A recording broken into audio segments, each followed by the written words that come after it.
Assalamualaikum warahmatullahi wabarakatuh. Perkenalkan, nama saya Fiska Oktaviananta, mahasiswi STAI Hubul Watan Duri, Prodi Pendidikan Agama Islam semester 3 online.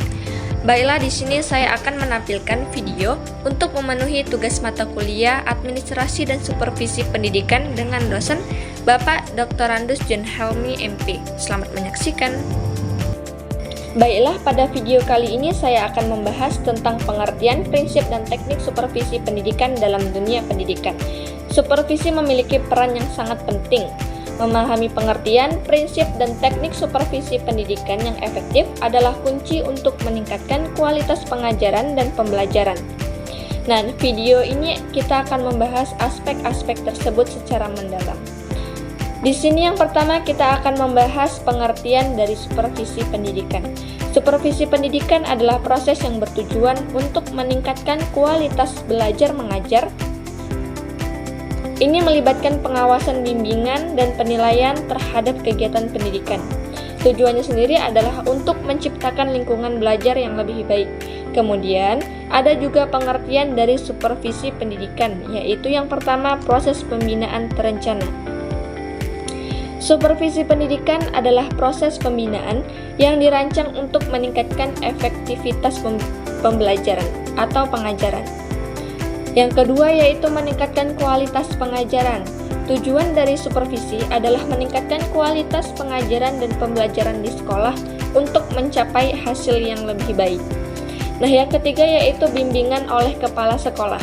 Kepala sekolah dan pengawas sekolah memberikan bimbingan kepada guru untuk mendukung proses belajar mengajar. Dan yang keempat yaitu pengembangan profesional guru. Bimbingan bertujuan untuk mengembangkan kemampuan profesional guru agar lebih efektif dalam mengajar. Nah, sekarang kita masuk ke tujuan dari supervisi pendidikan. Ada beberapa tujuan supervisi pendidikan, yaitu untuk meningkatkan kinerja guru. Supervisi yang tepat dapat membantu guru dalam mengidentifikasi kekuatan dan kelemahan mereka sehingga meningkatkan efektivitas pengajaran. Kemudian, ada juga untuk memperbaiki metode pengajaran. Melalui pengamatan dan umpan balik, guru dapat memperbaiki dan mengadaptasi metode pengajaran mereka untuk memenuhi kebutuhan siswa. Kemudian, untuk mengoptimalkan hasil belajar siswa dengan supervisi yang baik, diharapkan hasil belajar siswa dapat meningkat sehingga mereka mencapai kompetensi yang diharapkan. Kemudian, ada juga untuk menciptakan lingkungan belajar yang kondusif. Supervisi juga berfokus pada pengembangan lingkungan belajar yang mendukung, aman, dan inspiratif bagi siswa. Sekarang kita masuk ke prinsip-prinsip supervisi pendidikan. Di sini kita akan memahami prinsip dasar dalam supervisi pendidikan untuk pengembangan guru. Yang pertama ada prinsip keterbukaan, yaitu supervisi harus dilakukan secara transparan dan jujur. Yang kedua, prinsip kolaborasi, yaitu mengedepankan kerjasama antara supervisor dan guru. Yang ketiga yaitu prinsip berkelanjutan, yaitu supervisi dilakukan secara berkesinambungan. Dan yang keempat yaitu prinsip keadilan, yaitu semua guru harus mendapatkan kesempatan yang sama untuk disupervisi. Sekarang kita masuk ke jenis-jenis supervisi, yaitu yang pertama ada supervisi klinis, yaitu fokus pada pengamatan langsung dan memberikan umpan balik kepada pendidik untuk meningkatkan praktik pengajaran. Yang kedua ada supervisi administratif, yaitu berkaitan dengan aspek manajemen dan administrasi sekolah, memastikan semua aspek operasional berjalan dengan baik. Dan yang ketiga ada supervisi akademik, yaitu berfokus pada peningkatan kualitas. Nah, kemudian masuk ke teknik supervisi individual. Di sini kita akan mengetahui teknik-teknik penting dalam supervisi pendidikan. Nah, apa saja tekniknya? Yaitu yang pertama ada observasi kelas. Dalam teknik ini kita akan mengamati langsung proses pembelajaran di kelas untuk mengevaluasi metode pengajaran. Kemudian ada konseling. Di teknik ini memberikan bimbingan dan nasihat secara langsung kepada guru untuk mengembangkan profesional. Dan yang terakhir yaitu konferensi. Teknik ini yaitu diskusi antara supervisor dan guru untuk membahas temuan hasil observasi, meningkatkan kolaborasi. Oke, karena tadi kita membahas tentang teknik supervisi individual, sekarang ada juga teknik supervisi kelompok. Nah, apa saja sih teknik supervisi kelompok? Di sini ada lokakarya, yaitu pelatihan intensif untuk meningkatkan keterampilan tertentu dalam pendidikan.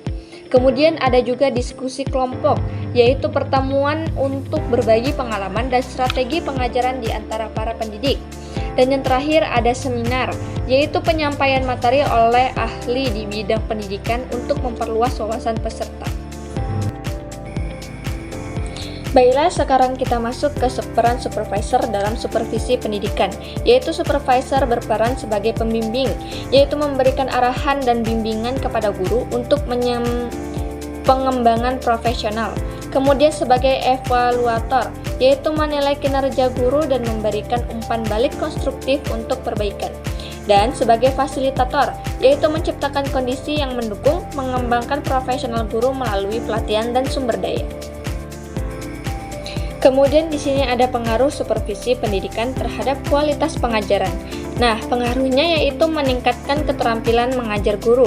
Supervisi yang efektif membantu guru dalam meningkatkan teknik dan keterampilan mengajar mereka. Kemudian memperbaiki metode dan strategi pembelajaran.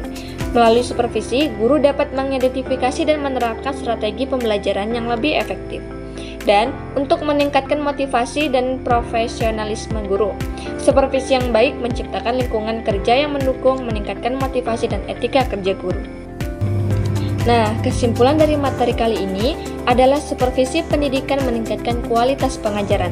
Supervisi pendidikan berfungsi sebagai alat yang esensial untuk memastikan pengajaran yang efektif dan berkualitas tinggi.